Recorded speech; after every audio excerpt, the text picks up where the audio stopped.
ikkinchi o'rin bo'lib qoldim Paralimpiya o'yinlarida. Mayli, menga yaxshi bo'ldi. Bitta motivatsiya bo'ldi. Xudo xolasa bu safar birinchilikni bermayman degan narsa bor. Braziliyalik raqibimga 9 santimetr yutqizdim uzunlikka sakrash bo'yicha. Vatanda tug'ilganim baxtim meni Paralimpiya o'yinlarida ilk oltin medalni qo'lga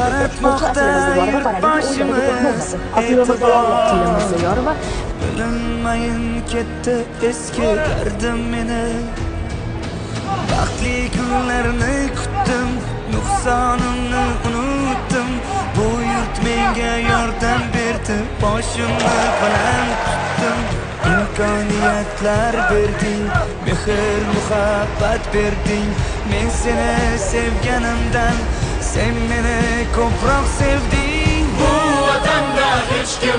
Assalomu alaykum hurmatli prezident. Assalomu alaykum. Aziz qizim Asilaxon, davoshlaringizni eshitganimdan xursandman. Mashaqqatli mehnatingiz va bu umidlarimni oqlaganingiz uchun sizga ham katta rahmat.